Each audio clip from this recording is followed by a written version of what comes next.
Hey, guys and girls and everybody else out there. Come here, Tech. Come here. Look, this is Tech. She's standing on the floor and I'm sitting down. That's how big she is. This is my Great Dane. Hello, Techie. Hello, Techie. Techie, say hi to all my students. Say hi. Hi. Say hi, students. Say, you guys are the reasons why Mommy leaves every morning. And she comes home all happy. Oh, yeah, she gives me kisses. All right. Welcome to politics and economics, your two favorite subjects in the world, right? Yeah, that's exactly what you're going to be doing next year when you take government and economics, right? Politics, economics, yeah. Anyway, so this is the first chapter of the new national direction, and rather than just make you go like click through the slides and all, and please do that, or like just go to some of the slides, actually have videos on them, and watch some of the video links that are on them. All right, so let's do this. These are the years that I'd love to talk about. Why? Because this is when I remember history. This is when I start remembering history, because I was 10. You can do the math, which I've told you how old I am before, but I was 10 when Nixon resigned from the office of presidency. And I remember it. I remember watching it. I remember my parents recording it on this big reel-to-reel thing, you know, with the big reels and the tape that goes through this little machine and it comes out on the other side. Yeah, that's how old it was. So anyway, I wish my dad still had that somewhere. That'd be kind of cool. I don't know what happened to all his tapes and stuff, but so anyway, the first thing we are going to do, which I can't do doing this way, but I'm hoping that you watched the very first link that I have on the PowerPoint. I wish I could play them while I'm recording this, but I have no way to do that. And you're going, whew. Anyway, it's to Weezer's Buddy Holly song, so you got to watch it. You got to watch it. So we're going to see the country is going to vote red now. That means they're going to vote Republican. Nixon's going to win by a pretty large amount. He's got two opponents. The Democratic president, VP, Johnson's VP, Herbert Humphrey, is going to run. And then there's another man, and then we've talked about him before, George Wallace. Yep. If you're thinking Arkansas governor, the one that was so against desegregating, that's him. So I wanted to show you this. Yes, see all the blue states, that stands for your Democratic vote. Red is Republican. But look at that third party. You understand why now, right? It was just those 5 states in the South that voted for George Wallace. Thank goodness he didn't win, right? Nixon was very anti-war protester. In other words, the people that were protesting the war, he didn't like them because he thought everyone should be American and want to go to war, blah, blah, blah. He was against the people who were drafting, obviously, once they were draft evading. In other words, they were draft dodgers. They were running away. He was against radical students. He's a very, very paranoid little old guy. And we're going to find out how paranoid he becomes, even more so as his presidency goes on. He just wants people to like him, and he's afraid people aren't going to like him. He's against organized crime, obviously. He's against street crimes, obviously. He says, I will prosecute anyone who crosses the state lines to start a riot. Why can he prosecute? Because they're crossing state lines. It now becomes a federal matter. He's going to attack the recent Supreme Court rulings that expanded the rights of accused criminals. He's also going to criticize the court and its Chief Justice, Earl Warren. Warren's going to retire soon after Nixon takes office, by the way. But he did the Burger Court, and basically what I'm trying to say is that he went, I just messed that up. I can't go back to it. But he was, made it harder to, well, yeah, just go back to that other slide. I'm sorry. My dog got me all So anyway, he's going to promise to reduce the size of the federal government. Remember this one thing that I've been doing all year long, and I brought this home specifically just to show you, so I could show you. Remember this? You thought I couldn't do this to you anymore, huh? The little political spectrum, can you see it? It's not very dark. Let's see, let's move this right there. And so right here, over here, you have your Democrats on one side, and you have your Republicans on the other side, and your liberals are your Democrats. Remember, far left, far right are the Republicans, right? So these are the ones that tend to enlarge the federal government. Think of FDR and his New Deal. Think of Obama, okay, and his Obamacare. And then over here, Nixon is a really good example of one that's going to try to deregulate the federal government. He's going to downsize the federal government. He wants to end a lot of federal programs. He wants to give more control to the states. That's what a Republican tends to want to do. He's going to end a lot of Johnson's Great Society programs as well. So, yeah, remember that thing that I said would help you on your STAR test, but you don't have to take the STAR test this year. And if you haven't heard, yes, Abbott waived all state mandated testing. As a matter of fact, I think most states have waived the state mandated testing.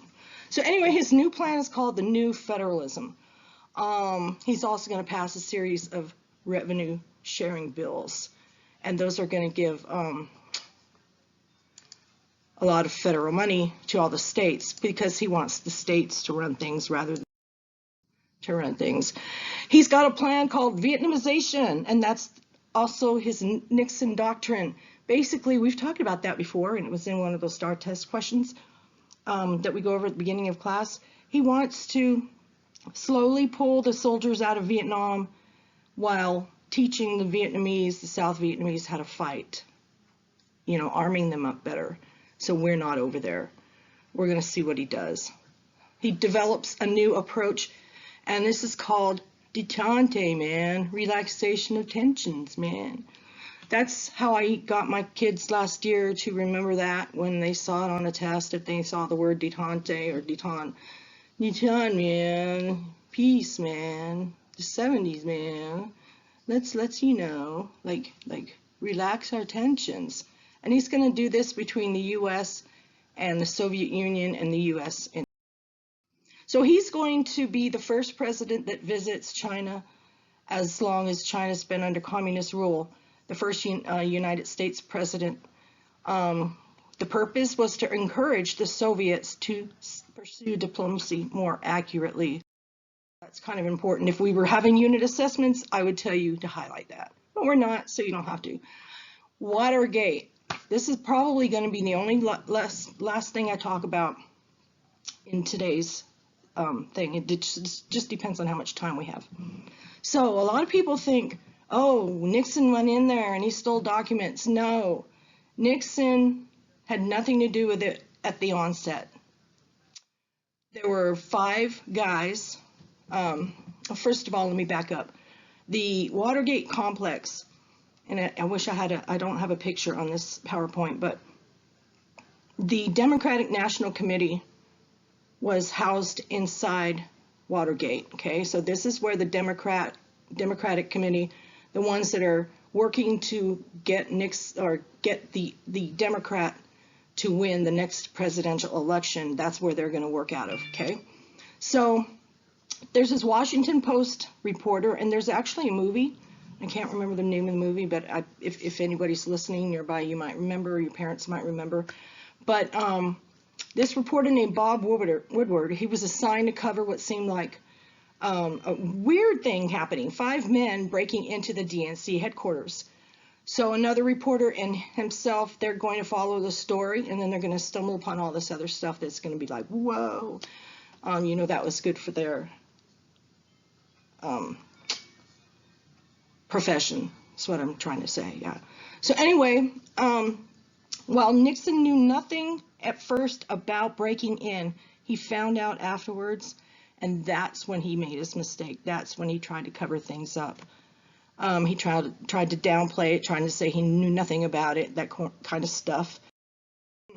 So as the election was approaching, he was really trying to fight hard because he fought really hard to win the 1968 election. Remember, he ran again in 1960 against Kennedy, and Kennedy won, and people think it's because, well, it was the first debate televised, right? But he was real consumed about his opponents. He was real consumed. He became very defensive, secretive. Remember, I told you he's a very paranoid little guy. He made a lot of enemies, but on the plus, he just completed that trip to China and the Soviet Union. So that was a benefit for him. So he has advisors. Nixon's advisors, not Nixon, but his advisors are going to order 5 men to break into the Democratic Party's headquarters. Okay? And they're there to steal, hopefully to steal some sensitive campaign information. They also put a lot of on the telephones. Here's the thing, and I love telling this part of the story when I'm there, but I can't really do it now. But anyway, so there's this guard, and he's walking by the door, and he goes, oh, what is that? There's tape on that door. See how the tape is on that door so that they can't lock the door? Well, this shows you how smart those 5 men were. The guard takes the tape off and goes on his merry way. Well, then they come back out and they notice, hey, the tape's gone, so they put the tape back on it. Guard goes back again, so he knows, oh, something's up. Things get hairy. They're going to get caught. One of them, he was not only an ex-CIA officer, he was a member of the committee for the re-election of the president, so he was working for the Republicans. So even though he didn't order the break-in, he did cover it up. The White House officials, they had a lot of documents that could have showed his guilt, and they destroyed those documents. FBI deputy director, he secretly leaked information to the Washington Post, and that's what that movie is about. It's about the reporter that works for the Washington Post. So Nixon has all these tapes because, again, remember, he's a pretty guy, right? He has all these tapes all over the White House, these tape recorders set up.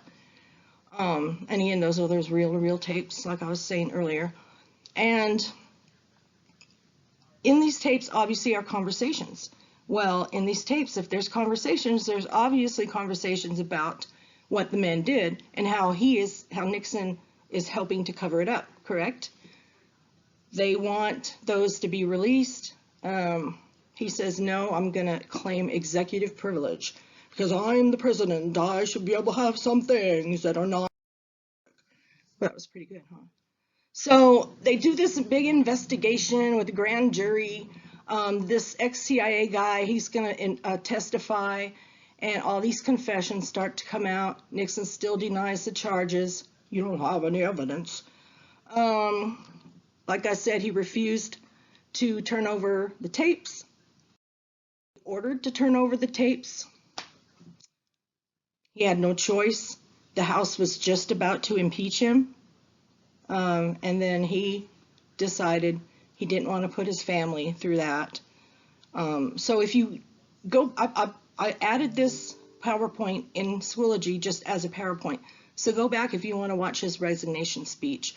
He becomes the very first president that we've ever had, first and only one that we've ever had that resigns from office. And again, he's not impeached only because it didn't go that far because he resigned first, right? So if he had not resigned, he probably would have been impeached more than likely and been kicked out of the office as well. Remember, impeached just means being charged, being brought up against charges. It doesn't mean you're actually getting kicked out of the office yet, okay? So he's going to step down. You can watch his speech if you want. And Vice President Gerald Ford is going to become the new president. He wants everyone to say, let's move on, let's put this scandal behind us. And so what does he do in 1974? He actually announces a full pardon for Nixon. So in other words, he can't go to jail, he can't have more charges, same charges be brought up against him, and that sort of thing. So that's the biggest thing from this chapter. I know we're not having STAR tests and we're not having all those, you know, those unit assessments anymore. I don't know if you knew that, but we're not having unit assessments. But why do we have to know this stuff then, Mrs. Stevens? Because you're Americans and it's your duty. And if you're ever on Jeopardy, you can say, Mrs. Stevens taught me that. Yeah, because it's good to know. It's you don't want to look like the person, oh, they didn't know that, when you're sitting around a campfire and somebody says something about Watergate. You can say, oh yeah, I know about that. So anyway, that's all I'm going to talk about today. I'll try to do the second half tomorrow. There's a couple of other things that gets kind of interesting in this chapter. When we get to after Ford, Carter becomes president, a president that the Middle Eastern countries cannot stand. There's something big that goes on with that. We're going to run into a gas shortage, and it gets really ridiculous. So anyway, yeah. So if you have any questions, feel free. Some of you have asked, how do I turn in assignments? I'm thinking the best way might be, actually just do it the way you've been doing it. Some of you are emailing them to me, and that's perfectly fine. Some of you are putting them on Schoology, and that's perfectly fine too. If I ever have like some kind of discussion thread, like I've had once, and you don't feel like publicizing your whole entire answer, you can send that to me in a private message. That's perfectly fine. So either or, however you want to do it. All right, I will let you go. That's it for today. Leave this thing, go play, go take a walk, do all that other stuff. If you go anywhere, take your hand sanitizer. Bye, guys.